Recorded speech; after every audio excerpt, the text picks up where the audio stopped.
Hello, and welcome to the Bone Music Virtual Reading Series. Tonight we are very blessed to have four terrific young writers with us. The Bone Music Virtual Reading Series, this is our third edition of it. The purpose of it is simply to be able to share good words by good people. I started doing this mostly in a sort of self-promoting way to launch a book of mine, and I've decided to stick with it. And it's an incredible opportunity to bring good people together for just the love of poetry and fiction and essays. Tonight, you're going to get to hear from, as I said, four wonderful readers. We're going to start with Athena Nasser, and then you're going to get to hear from my son, Darius Atefat-Peckham, followed by Tawanda, Mulalu, and finishing up with Rajan Stanton. If you're visiting with us on Zoom, you'll notice that as you came in, your camera was off, your microphone was off. Please keep it that way so that we can keep the camera focused on the poets and their work. So we're just going to get started right off. Our first reader is Athena Nasser. Athena is an Egyptian-American poet, essayist, and short story writer from Atlanta, Georgia. A finalist for the 2021 Poets Out Loud Prize, she is the winner of the 2021 San Miguel Writers Conference Writing Contest, the 2021 Academy of American Poets College Prize, and the 2019 Scholastic National Gold Medal Portfolio Award, among other honors. Her work has appeared or is forthcoming in Poets.org, Southern Humanities Review, the Chattahoochee Review, Salt Hill Lake Effect, the McNeese Review, the New Orleans Review, Zone 3, the Los Angeles Review, Sport Literate, Pank, and elsewhere. She is currently the poetry editor for the Emerson Review at Emerson College. I am very grateful to have this opportunity to introduce Athena, and go ahead. Okay, hi everybody. Thank you for the introduction. I'll just be reading 6 pieces. Alligator. To your lover you say, swallow me whole. To the world you say, come dip your ladles in my fertile belly. The well is always full. The water is always warm where the sun beats down. I say you should cry where nobody will hear you. On the bank where I am pulling you out of its mouth, I'm clutching you by your legs, each leg kicking back as if part of you wants to stay wedged in the throat of what will kill you. On the surface where it hovers, I find you, mouth impregnated with pomegranate, juice streaming down your chin like a punctured artery. The earth waits to open and drag you under. Pray for him, then leave him buried in the house with the holes in the walls, in the belly of his own outrage. Close your mouth. The world will never lift a glass to your dry, wrinkled lips. No one will ever love you like you do. I pray you will emerge from its throat, wet and awake and gasping for air. It is not your lover. It is not your enemy. It is you, stranded in a body of fresh water, feeding on your own hunger to please. Flight drill. Then the old man in the front row stands up to yell, trash, his Sixers jersey dripping with diamond chains. And the cameraman cuts to him waving a t-shirt in the air, spit flying out of his foamy mouth like confetti. And my brother misses it all. His baby blue headphones noise canceling the knife-like bird calls of the old man, of the stadium singing, of life dribbling all around him. Last night I dreamt of a ghost standing over us. Then I became the ghost hunched over him yelling, eat. Little wisps of spit flying out of my ghoulish mouth. And I mama bird him, the whole earth spinning on its tilted axis, its atmosphere inflated with freshly pumped air. And now the old man puffs out his chest, hollers boo at the hawks, their broad wings sprouting from their muscular backs, their feet lifting off the court as if the earth was thrown from its axis and is now plummeting to the bottom of the universe. And I turn to my brother, his head bowed down in another universe, and I tell him, when you've always flown so high, everything, including you, appears to be falling. The Sixers fans, a chorus of birds echoing one another's call. And the referees, the directors of the choir, blowing on their whistles as if they can stop themselves from falling. And then there is you, with your baby blue headphones, unaware you are floating over the stadium like some kind of hip-hop god. But this is not the end of the world. This is you sitting courtside at the playoff game of life, the one I had to fight you to attend, and covering your ears from the dribble.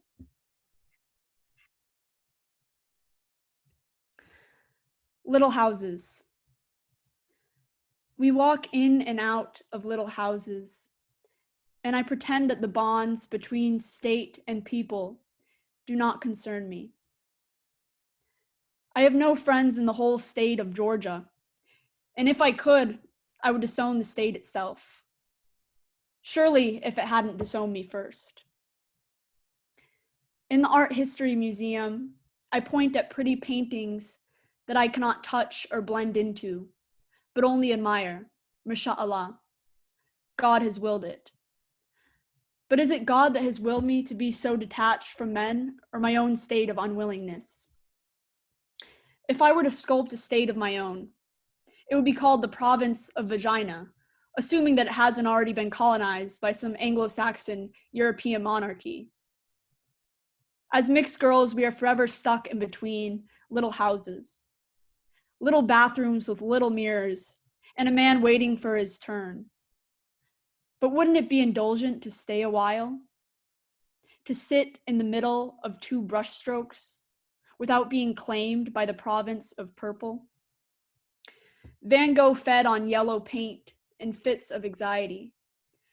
However, I lock myself inside infinity rooms. In light of God's will, I split into microscopic versions of an abstract Egypt to go down easier. There were no portraits of Arab girls in the post-impressionist era, but if there were, her eyes would weep honey so rich that it would dare the painter himself to crave yellow. She would be hung on the walls of some aristocrat's estate down south, and she would hate it there. To manifest is to walk in and out of little houses and pretend that you built them.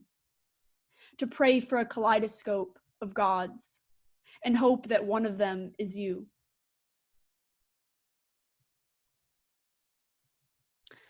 Cockpit. Sometimes I think I could suffocate in this openness. My mother slept in Puente de Hobos with nothing but mosquito netting to protect her from the heat and the dogs and all the dogs in heat. The mosquitoes, fat with my mother's blood, still flew in and out of the holes in the netting. Even with those thick socks pulled up to her knees, she couldn't stop the world from picking at the flesh left exposed. I suppose this is why I pull the sheets tight over my bare body at night. I wrap myself like a basket of French bread and pray the girls don't know the warm scent of someone who is afraid of birth and sex and girls who fight like animals. The sheets, crisp white napkins, create a veil over my head. In Puente de Hobos, they tie steel blades to the ankles of roosters just to watch them kill each other. My mother tells me this as she tosses some slaughtered bird in a bowl of flour, squishing her fingers into the meaty parts. The bird was an unveiled woman before it was a bird. The woman was open before she was unveiled. I imagine the roosters wrestling in a crowded ring and think of the first time I was called a whore. My mother admits that she had been fed to the cockpit too, as she throws a battered leg into the frying pot. The oil jumps up, leaving chestnut-colored burns on the flesh of her wrists, but she just wipes the grease away and coats another leg in flour to feed to the bubbling.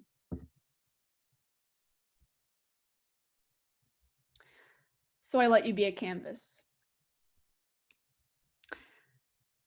We are placed in a landscape where the only constant is you and your ignorance. And tonight we are at the fair. You say the sky is like cotton candy, so I try to break off a piece of the clouds and feed it to you. You don't like the taste of sugar crystals, how they evaporate once they are consumed. So I try to lend you bits of myself instead. Teach you how to read and write and place my jacket on your bare shoulders, but the world is too big to stuff all into your mouth at once, and you never liked literature, so I show you the fair. An array of lights to suit your colorful palette, paint to splash onto your perfect face. You want to be a pirate, so I let you be a canvas. Soak into the landscape, the painted faces, the hot dog stands, people selling whatever they can get their hands on. And I can't help but think they want to get your hands on you, want to sell you in their stands, package you for delivery to an unfamiliar face. And it is this that frightens me. You running into someone's arms, maybe a spouse or a friend's, but not mine. The day will come when you are no longer mine, but tonight we are at the fair and the clouds are too dilated to see beyond. The top of the circus tents, the entertainers, we spin each other around in teacups until your little stomach is flipped inside out, until your perfect face is streaked with paint running. I should have known. Shouldn't have given you so much sugar. Shouldn't have let you be a canvas. We have spun into a different landscape now, wet and muggy. A barbecue at our neighbor's pool, where children whip past me and you don't want to wear your floaties, so I let you run with the other children. Watch you run away from me, your little feet wrinkled like a chocolate date, back braised like a piglet, marinating, browned in the sun. I wait to see your little face, your flushed cheeks full of watermelon slices, juice dripping down your chin. You always like to run, so I let you, barefoot on the hot pool deck. I am offered a strawberry daiquiri from a pregnant woman, so I take it, sip the clouds through a curly straw, until the landscape sways back and forth. Until I see you run further from me. I see you in groups of 3, and everything is a dream. The pregnant woman, all of the children running, their faces melt to the bottom of my strawberry daiquiri, and I am slowly spinning. It all happens so slowly, as if I could have stopped it. Stopped you from diving into the pool without your floaties. But nobody was watching, and everybody was running to a destination that could have waited. Running to take the meat off the grill. Running to lather their wet bodies in sunscreen. The people were spinning and I was spinning with them in a twisted landscape where I existed without you. Didn't see you falling down beneath the surface, struggling to keep your little head above the water. How could I have known you were struggling in the midst of a beautiful frame? In the heart of a department store, I find myself in a different landscape. I find you alive, touch my solid hands to your solid face, thankful that someone pulled you out of the water, maybe a spouse or a friend, and finally I wonder if I am still dreaming, still pushing grocery carts through the clouds full of rainwater. You want to see the action figures, want to run through the aisles piled high with pumpkins. This is your favorite time of year. When chrysanthemums bloom. When we go shopping for pumpkins, you choose the bluest ones. Say blue makes for the best canvas because it is the color of dreams. To carve its flesh would be to scratch the cornea of the world. To dig your hands into a cenote and pull out pumpkin seeds. And now you're running. You want to see the action figures, but I am still carving our landscape. The children that roll by in grocery carts, The mothers with their grocery lists full of items that are bound to be depleted. Their grocery carts a womb kicking, asking to be fed, rolling down an infinite circuit where I am always depleted, where you are always hungry. I am still rolling further into the clouds full of rainwater, so saturated with blue that you are nowhere to be seen. Your flushed cheeks, your perfect face, a drop in the bucket of the ocean, of someone else's grocery cart. I have lost you, and the crowds are too dense to see beyond their painted faces. And it is this that truly frightens me. You falling so far into the clouds that all I see is you when I look up, peering through a kaleidoscope of gods. Okay, now this is my last poem. Ghost Girls. It does not matter where we are going when we look like this. Floating like pollen over Boston sidewalks, we like when they stare. Our perfume carrying with the breeze, we glide past streetlights, hollow homes, hollow men, their vital organs gouged out with a spoon and folded neatly in a plastic bag. We pass through them because we are the breeze bottled in a plastic shape. In knee-high boots, we pass through train stations, swing on metal poles until we lurch forward. Forward is the only way we are pulled to the party where he waits. We speak in hushed whispers, inhale the perfume on our wrists until we are filled with one another's scent.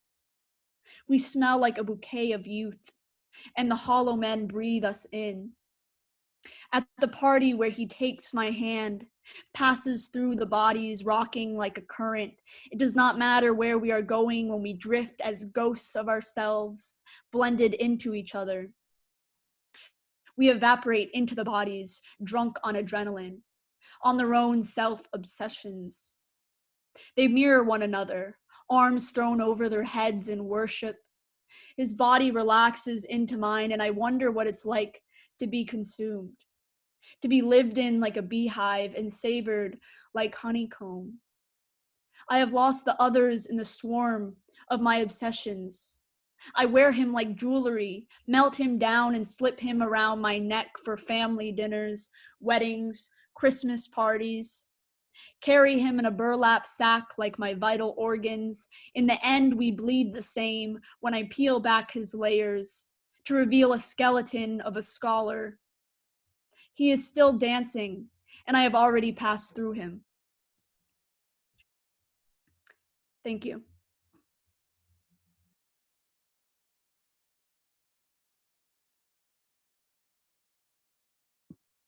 That was terrific. What a reading. All right, every once in a while, I get to introduce a poet to our writer, and I'll say, I love this person. And in this particular case, it's quite literal. Darius Atefat-Peckham is an Iranian-American poet and essayist. His work has appeared or is forthcoming in Poem a Day, the Georgia Review, Indiana Review, Barrow Street, Michigan Quarterly Review, the Journal, and many others. He's also been included in many anthologies, including My Shadow is My Skin, Voices from the Iranian Diaspora. In 2018, he was selected by the Library of Congress as a national student poet and traveled the Midwest in his capacity to teach middle school and high school age students about the concurrence of grief and joy in literature. Atefat-Peckham is the author of the chapbook that just came out, How Many Love Poems, from Seven Kitchens Press. He grew up in Huntington, in a house on a hill by a creek in West Virginia, and currently studies English and Near Eastern languages and civilizations at Harvard College. And yes, I tell everybody, yeah, my kid Darius, the one who goes to Harvard. I am that parent now. Welcome, Darius Atefat-Peckham. Don't embarrass the family. I will try not to. Okay, so first of all, I'm just so excited to be here. And Athena, you were incredible. And I'm kind of glad this is on Zoom so I can revisit this reading with like my friends. And I don't know, this is kind of awesome. So my first poem tonight is called Dar Havoyat. And just a little context about this, I kind of pulled this phrase from a portion of the Masnavi by Rumi. And the first couple lines go, Dar Havoyat bi gerarem ruz o shab, sar zepayat bar nadarem ruz o shab. And it's this like very melodic, like rhythmic portion of the Masnavi. Um, and it means in your air, and it means, something I was interested in is in modern Farsi, it's become this kind of phrase that means kind of I've got your back, or I'm in your air, I'm with you. So this first one's Dar Havoyat, in your air. I'm told to say it the way I might tell a beloved I've got their back. Dar Havoyat. I don't believe in equivalency anymore. So I think I'd say it the way I might whisper my plea in the ear of an infant before tossing them in a pool, in the air, in flight, before the darkness swallows them up. Dar Havoyat. When I was born, I had a thick head full of beautiful Iranian hair. I guess I was screaming.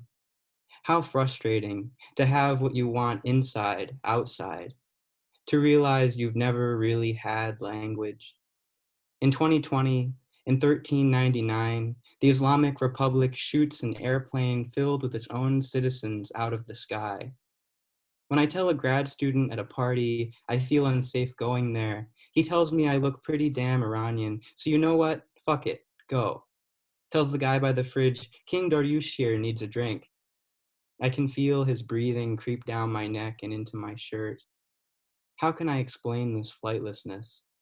You're in my air, I whisper back, too late, and turn away. I've never felt comfortable in graveyards, sitting at Bibi's kitchen table as she tells me my mind will soon close up, close out, as if a bird flown into a porch screen or a balloon tied off for a child, for me. And it's true, I was unbearably happy at carnivals, thinking of nothing at all. I ate too much and threw up behind Ferris wheels, felt the sting of the air filling me up, dug my hands into my face, and tried to split myself open. Worried after what she taught me, after ghosts and spirits, and if they really existed, the sheer number, the magnitude of their unearthly forms, and how we must walk through them, how they must take residence in the mouth, the throat. Everywhere I went, I opened my mouth in apology, made space for my mother and brother, and wondered if they made space in me. I tasted cigarette smoke and floating wisps of cotton candy, spilled popcorn, my baby saying, "Why do you eat this? This is junk. Wait until we get home. I will fill your tummy with my beautiful cooking." When my baby thinks I've done something well, she says, "You're doing amazingly good." In her English, she says, "Dar havoyat," says the good I've done is staggering as I am filled with her beautiful food. I say, "Thank you very much. I'm trying," and wonder if I've spoken this simple uncertainty correctly. I open my mouth to her. I am overflowing. I figure that this goes well beyond choice, well beyond my body. I think I am like a child I once envied, listened to complain about her sibling as he scooched too close. "Mom," she cried out from the cramped back seat, "he won't stop breathing my air," making the air her beloved or beloveds also, a child, thinking, how is it that I am without wings, enfolding and encircling, mothering me away from my air, as my beloved then leans in, leans closer, to breathe more of my beloveds in, breathe my beloveds out. This next poem is called Here's a Love Poem to Navid the Wrestler. After the imposed double execution of professional wrestler Navid Afkari for peacefully protesting the Iranian government in 2018. I die twice. Once just to get there, to walk down dream-colored streets, once belonging to my grandmother, to her home, once to lay myself down, head submerged in the Caspian, receive 74 new veins across my legs as they tickle tulips at the foot of the Alborz. Sigh to bleed a garden. I die with reassurance, the eyes of my American parents boring into their American son. They aren't kind to our citizens there. So I grow out my beard just once and grow my legs strong for the carrying, the roots of myself unfurled, steady for the bell. I roll my R's, growl Persian in the bubble of my throat. I wrap my new legs around Nina and her illness, Grandma and her fall. I prick Navid's neck with my lashes, carry them all to my wellspring beneath the Alborz, drown them. Become too connected to the earth not to care for the others. I lie cold in my cell. And as I fall into sleep, remind myself that to die in one country, I must do so in the next. This next poem is called Better Persian. Bibi tells me I speak better Persian than my mother's, but this can't be. My mother was that other country, fluent in everything, all its tucked away deserts put to sleep by her soliloquy. Her body ribboned with color, euphonious dress of a dancer, great warrior hero, sure stepping into battle, was the froth of a river or a curling snowstorm in the Zagros, the spine that bore that weight, was an orator of the souls of that other country, singing Mush B'choradet, you are so cute a mouse eats you, fluent in the phrases of the mother tongue. Was a marionette crow soaring across the landmarks I know, was the stuff of legend, wasn't she? Sailing the better Persian Gulf, I can't help but believe in her fluency, like an infant uncertain of the sky in its mouth. There were times when I wished to travel so badly, so desperately, and Bibi would say, already turning away, you have, in your mama's belly. And I'd rack my memory, I still do, for the sight and the smell, the taste of that sky in her belly, my mother's belly, holding her sleeve as we walked that earth together, pointing out here or there a famous king buried, kicking, breathing in his limestone womb, umbilical shuddering the wind, high as a kite or a small silvering animal as we go, my mother leading me by the hand as she preaches in better Persian directions for how to get there. This next poem is pretty long and it features Dad. And a lot of these poems are about kind of reckoning with my wanting to go to Iran and also knowing that I can't really, and kind of thinking about other people's experiences, going back and forth. So this one's called, If I Want to Go There, I Have to Watch What I Say. Today, jogging, I tell my father, ask me anything and I'll give it back. He watches his step, says in English, look out for snakes after rain. Says some people here carry knives to sever them at the head. I give him the word for snake instead of knife or head. Mar, I say in Farsi. I say the royal librarian in the Golistan palace is imprisoned for stealing manuscripts. He is guilty, is ailing, is released, is dying soon after he is freed. Cartloads of first editions wheel back through the city. As we jog Appalachian trails, my father again names the wrong flower that opens with the rain. I forget too what he is, what he isn't. Laughing, he remembers their politeness. Taruf, I give him, so intense they could hardly get out the door, the house, repeating, you go first, no, you, as if they'd forgotten how to begin. He begins. Really, you should be able to go to Iran. Really, you should have no trouble at all. I struggle telling the difference between invisible vowels between consonants. I try to convince him. In Farsi, again, I say, Zende bad, long live, Zende begur kardan, to bury alive, Sare Zende begur budan, to die a natural death, Zende del, to enjoy a green old age. Awaiting a sentence, a sculptor stands up high in a tiny apartment, teeth yellowing as he smiles. If I want to go there, I must learn to speak on my own behalf. Zandan, I say, prisoner. I move my lips carefully around the sounds to get them right, like arms performing a quiet breaststroke. Zendigan, I read slowly, the living, leafing through dictionaries. In Farsi, I fear naming things incorrectly or not at all. Once, my father smiles. In a plane on her way home, my mother deleted an entire poem. Maybe it's trouble that I want. I want to wear a beard so badly, to rush through a park, a square, an absence of statues with papers so essential they are clutched in my hand. Maybe by writing this, I am losing all hope. Silent screaming is an imprisonment of the voice, the throat. My Khalanina screams out in great-grandma's garden, her still form laid bare in a Tehran hospital, the blood-red crescents of her eyes looking up, finally, to greet me.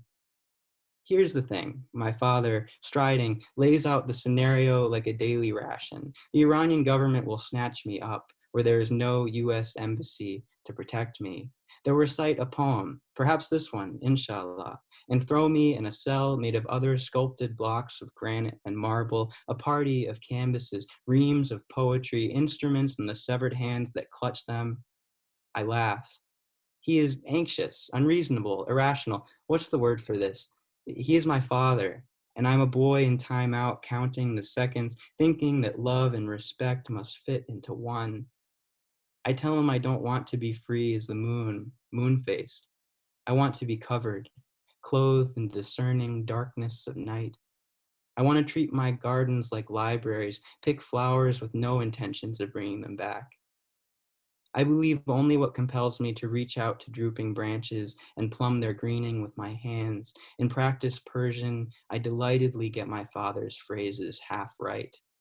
I detain myself in everything I name beautiful and say nothing. A copper snake appears on the path like a heat wave ahead of us. Its mouth opens, watching to make sure we pass. My father's breath quickens. He mutters, "Pick up the pace." I am afraid, my heart racing. I want to stop and stare. I want to reach out my hand. I don't want any of this at all. I forget about language. "Hurry," he says. "Befarmayid." I wish to respond. "Welcome. Here you are. Please, no, you." I wish to tell him it is really no trouble at all, but I have never been this expert.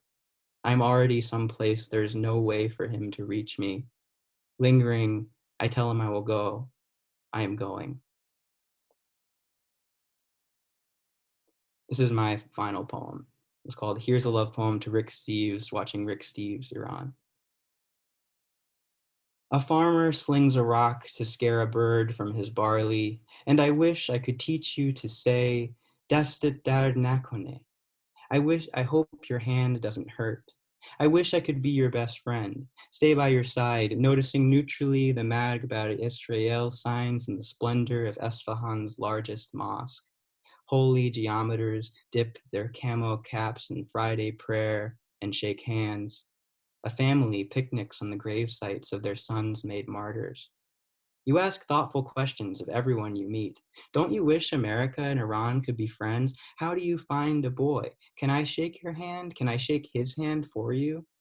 Your slight lisp, your slow, rhythmic speaking, knuckles knit together as you ask your guide if Sunnis and Shiites share heaven. And of course they do. And of course you know that. In your body, you are designing a church inside a mosque, inside a synagogue. You place strings of saffron on your tongue and ask, "Am I red?" to the delight of the Bazari. You are now the soft yellow of early morning sun, and Iran glows from inside you. I wish I could be, if only for a moment, the motorcyclist sitting in front of you in the midday traffic, your hands clasped tightly around my waist, trusting me to navigate, to keep you safe and balanced, to take you where you need to go, and somewhat safely, as you think about the loose fit of your helmet, the fear that still exists here, that you can't show on your face, on camera, thinking of your brains splattered across the side of a passing bus or dripping down the front of a Tehran mural.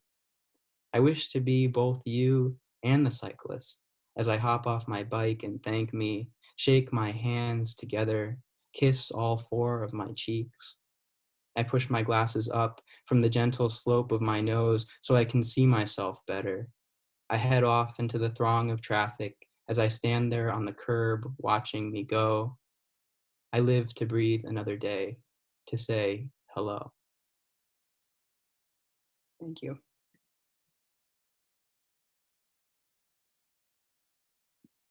Wasn't sure if you were done yet, Darius. That was terrific. I'm biased, but I thought that was amazing. Cool beans. Way to go, Bear.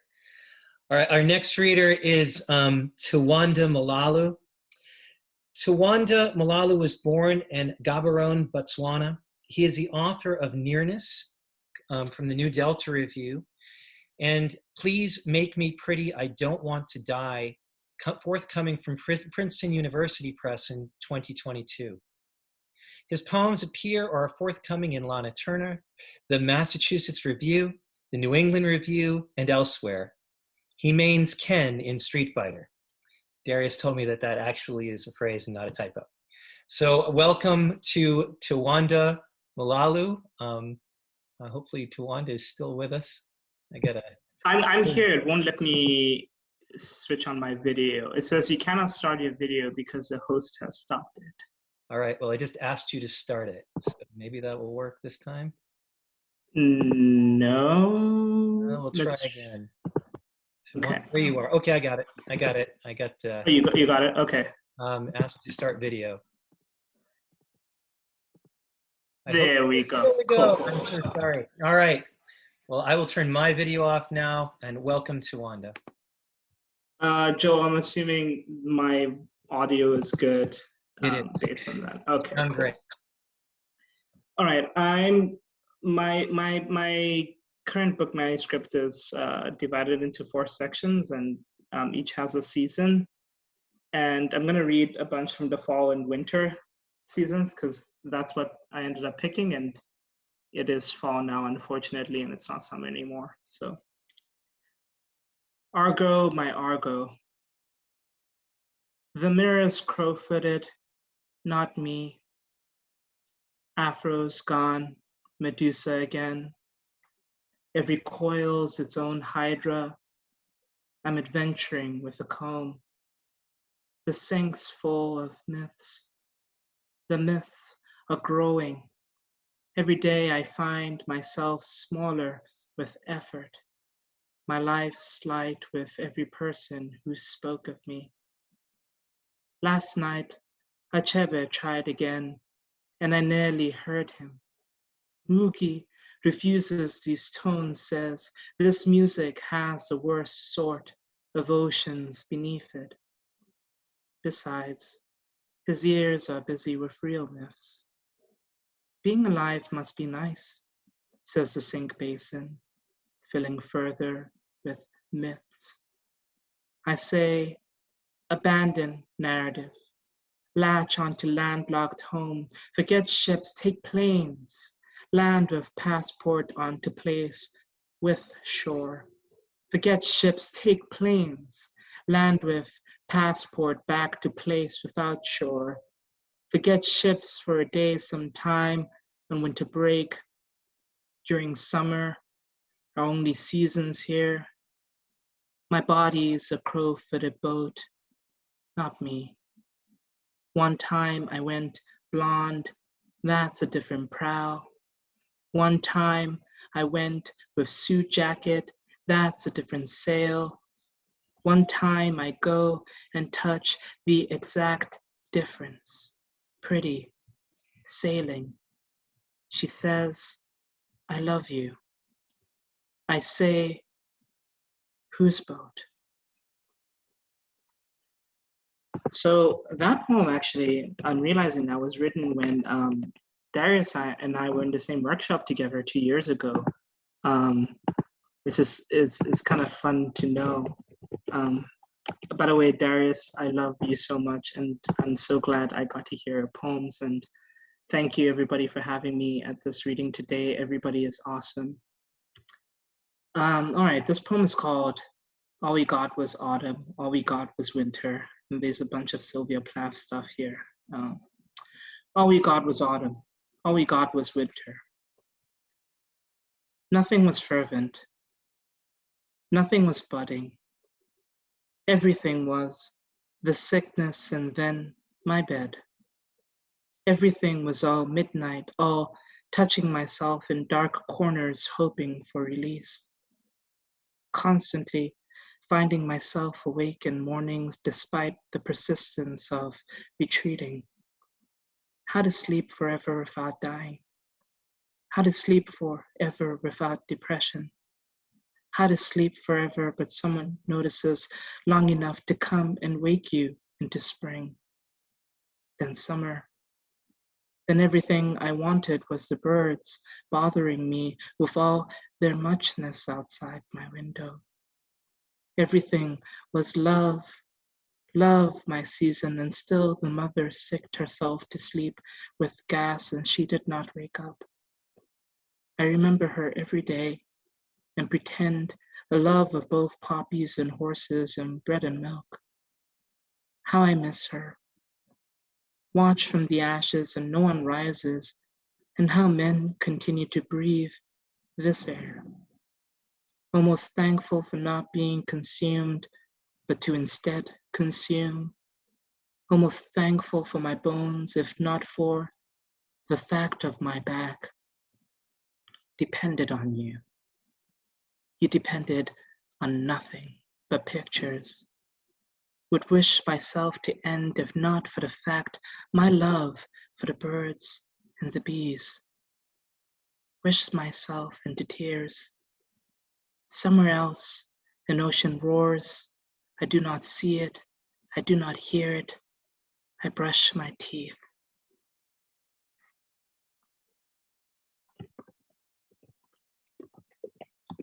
All right, the next poem is called Film Studies 3. There is a Film Studies 1 and a Film Studies 2, but I'm not gonna read them. But hopefully this one stands on by itself. Film Studies 3. I don't watch myself. Others watch, then draw. You draw me with your lens. It asks where my skin is bred, films my right eye, its oddity, white dot and pupil. Where a doctor saw no harm, my mother eyed its lonely milk. See me gently inside while your lens seeks my white thoughts, hidden inside my pupils black.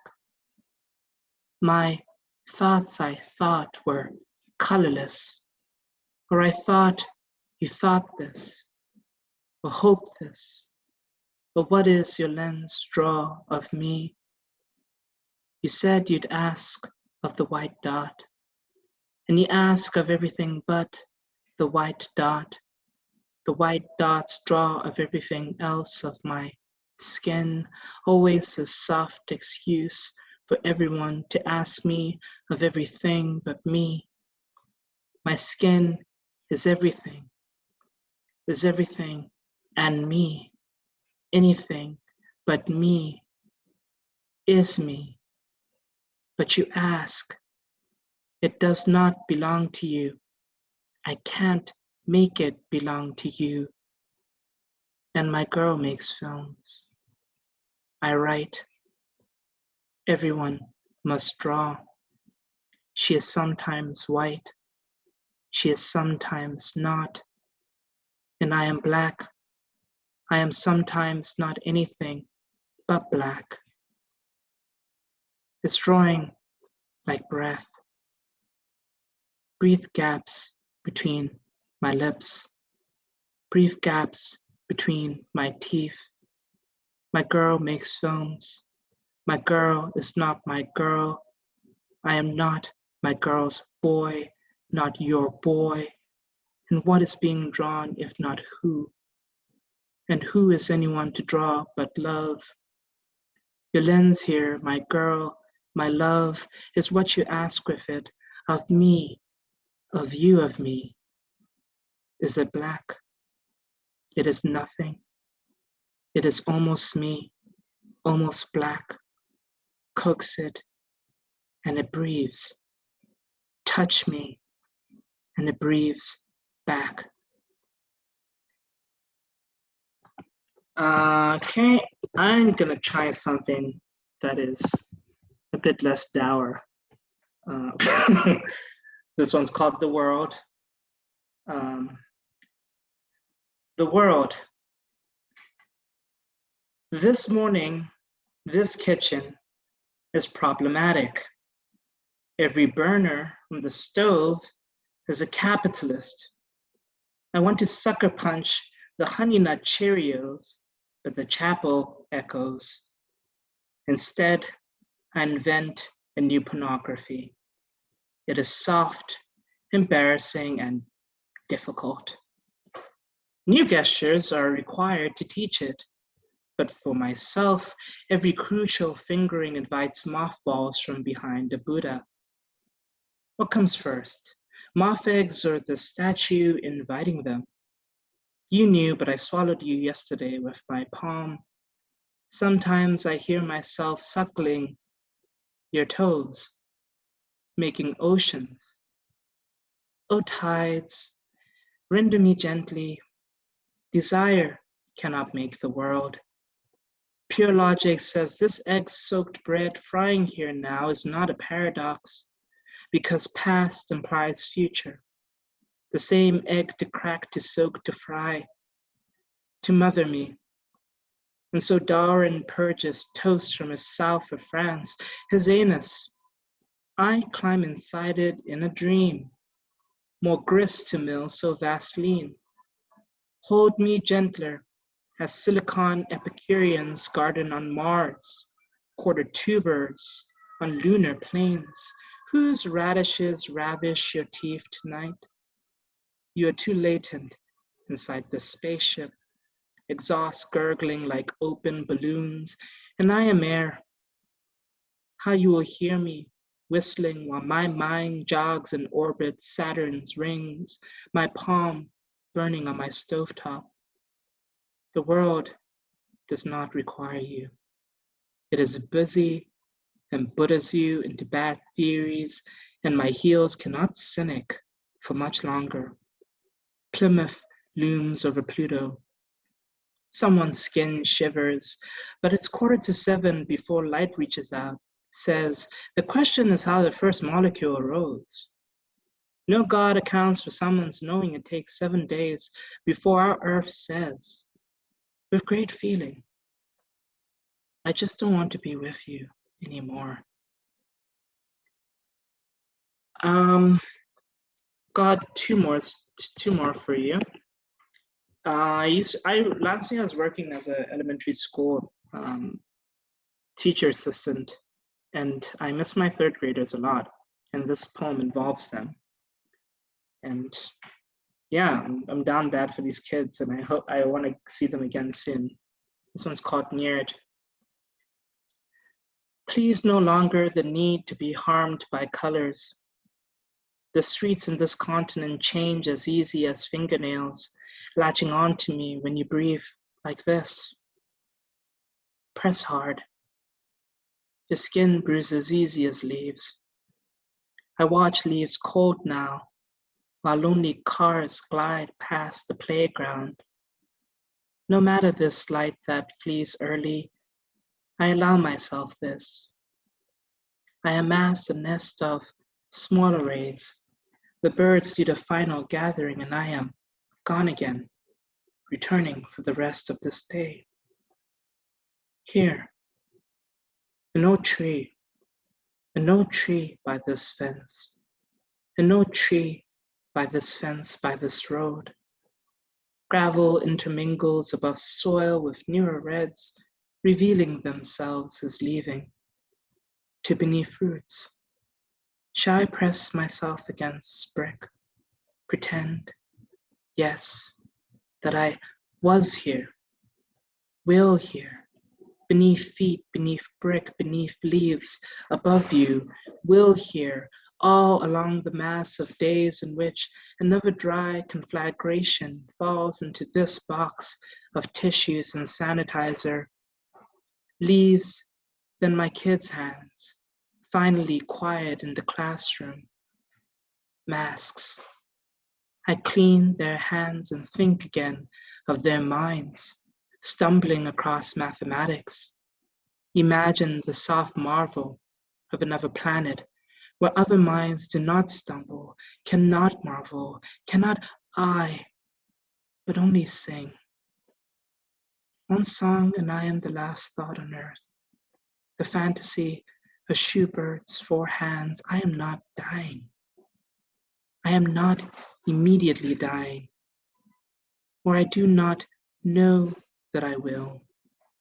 For the backache, the doctors scan my heart and find my right ventricle might be thicker than it should be. The left ventricle pumps oxygenated blood to the body. I am so close to safety. I could confirm it now. In my chest, a dream gone, breathing.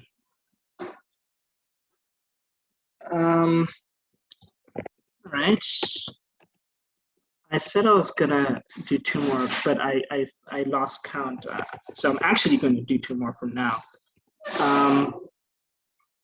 They're pretty short, so bear with me. This one is called Elegy, and it is a winter poem. The next two are winter poems. Every time I think of fall and see the leaves turning colors, I immediately think of winter, and I'm very light sensitive. And half the poems in here about being light sensitive and being sad with bad weather. Anyways, Elegy. Elegy from weather. Everything this morning is white and light is low. I played adult on the playground, watched them. Now their sodden souls melting into the classroom's linoleum. I want to preserve their bodies in warmed amber. They will quiet then. Then I might lift them into the next spring of clouds or sky, not just white, not just constant frothing of white speck and flash of white reflected, return to this hemisphere. To when I was as small as them. To say as a bud is too much, but nearly once, when with the growing of cells into mass, then weight, then me, I was as a bud, budding, evinced by the hardening colors of a skid knee, the closeness of blood unto memory, and how long until I forget my mother. She also breathes. I could apparate her here, silence her how I could not otherwise, or gesture her kindly, like weather. See, she dances now for no body watching. She pirouettes inside a phone call. I ignore it while the denseness of the real appears through the windows. They named it snow. Simple prettiness, I call your whiteness to hold us less barren each year.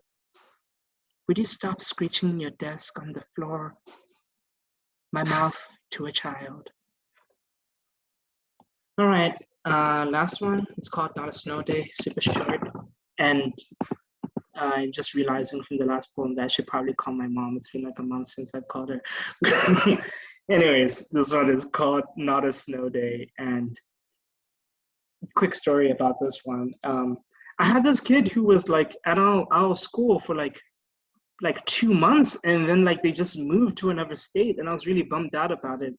And so this poem, I was just thinking about her one day while it was snowing, because I do actually care about them.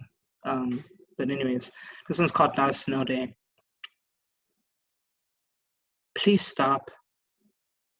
Enough froth over this land, and the traffic fills with impatient radio. But radio's the only pinprick of voice, nearer now than skin. A child asks to touch me, and I tell her not to. She pokes me. I swab the inchy lengths of my nostrils, and God says again, do you like it when I touch you like this? Everything familiar and awful always, and the test tube carries me to a lab. This morning, the shower's water is careful and warm.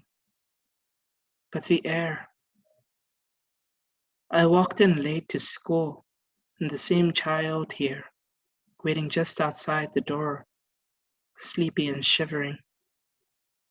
I sanitize her hands. I teach her how to divide.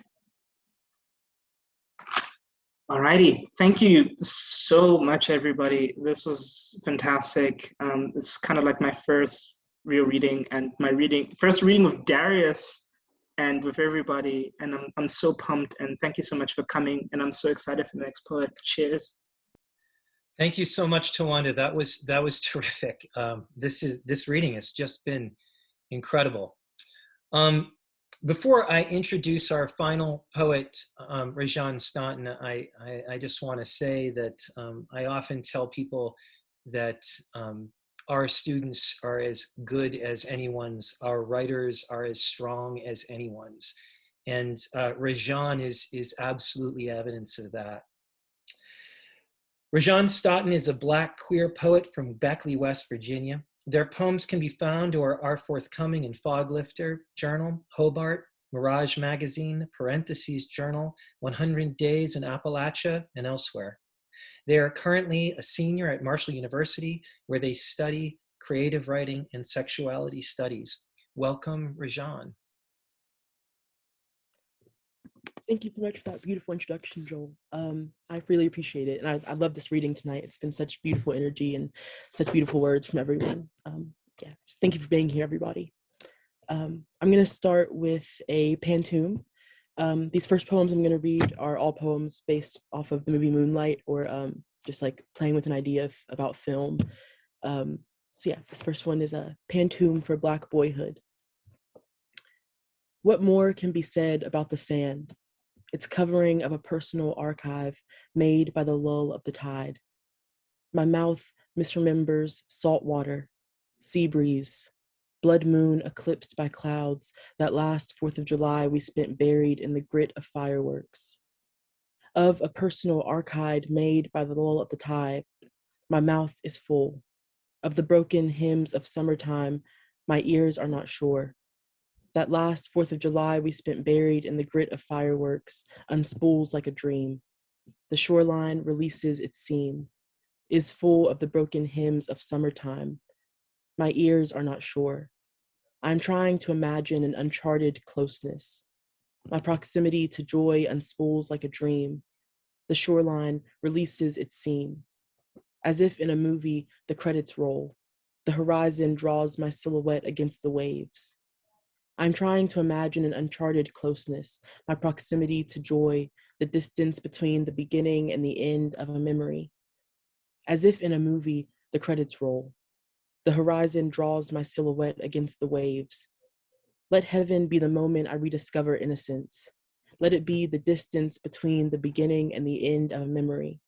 The last time I slept with the balcony door open, let the grainy air rock me. Let heaven be the moment I rediscover innocence. Let it be my mama's arms in 14 wrapped around me like a promise.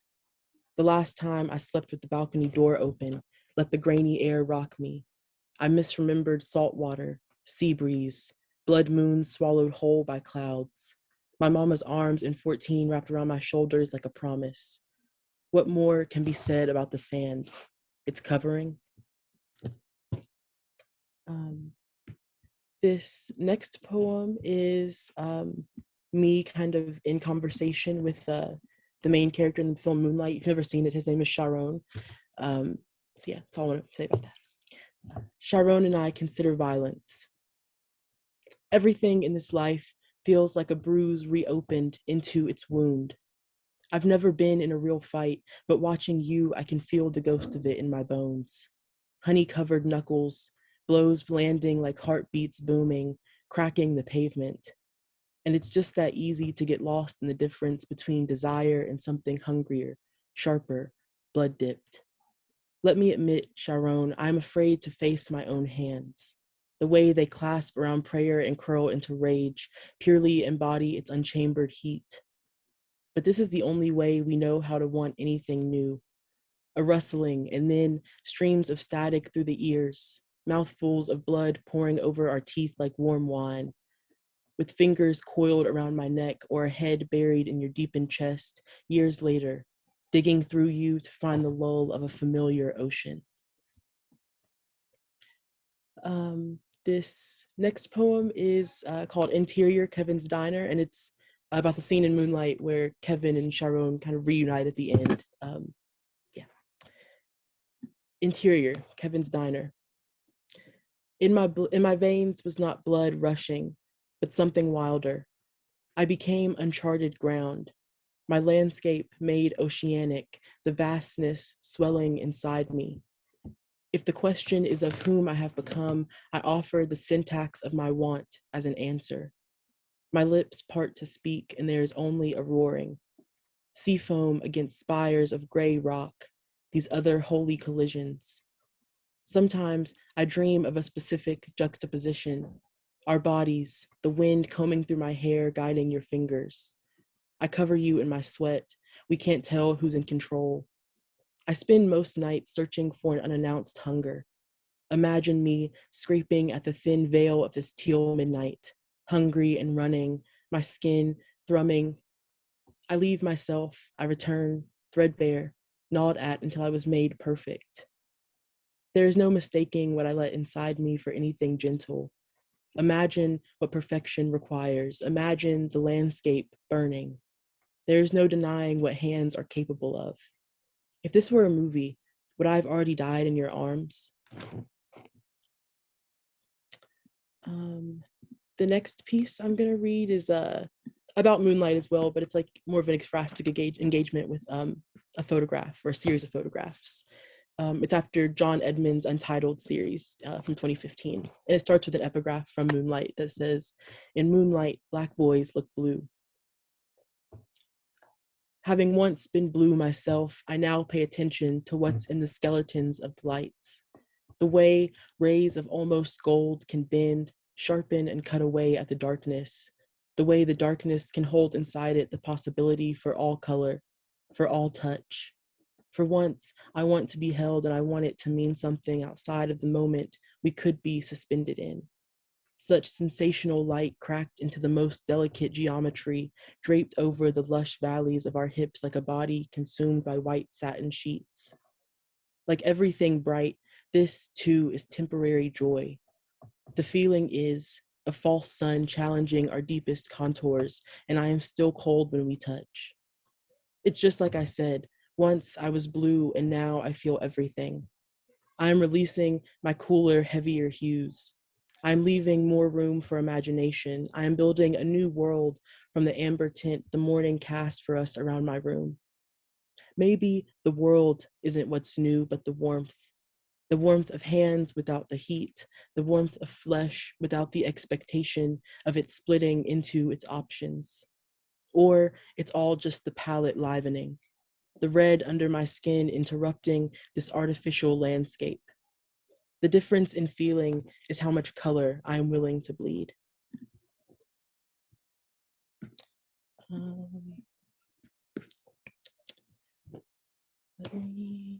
Definitions of a hood film with borrowed language from Urban Dictionary. The movie must taste like poverty, a fractured reality I can splinter into, a textured absence or the pursuit of wholeness. High rises and turntables, a scratched record, precedent for what comes later. In praise of how Black men breach subjectivity, Omar Epps enters the frame. Two men are holding each other and there is blood, a still warm opening. Ernest Dickerson's Juice, 1992, sepia lights, something soft enough to fall through, a reclamation of vulnerability. Two men should be holding each other and there should be blood, and it does not matter if there is eye contact. It does not matter how they are opened or rummaged through. Barry Jenkins' Moonlight, 2017, Kevin cradling Sharon's skull and there is only water. The audience sighs. Skin must meet for there to be meaning. Before touch, there are hands and feet, heads and pavement. There's always a party in the street, a raucous spilling out. The stage always set for a long summer, a deep drawl of a season, almost a low growl. Cadillacs shine like shot silk under sunlight. The blood can happen off screen too. Menace to Society, 1993, flat tops and bicycles and everything else glued to this ecstatic backdrop. Who's to say if this is where life opens for us? Omar Epps is in the frame again, Black boys running through the streets, smiles cracked open, freedom pressed up against their spines. John Singleton's Boys in the Hood, 1991, in praise of being young and Black and owned by nothing I can see. In praise of the ways we have not asked to be watched, John Singleton's Baby Boy, 2001. More often than not, the synopsis is Jody's jawline, Jody's fists, Jody's gun, all the hard parts. Of course, there is tenderness, the soft underbelly before. These are the stories of our lives.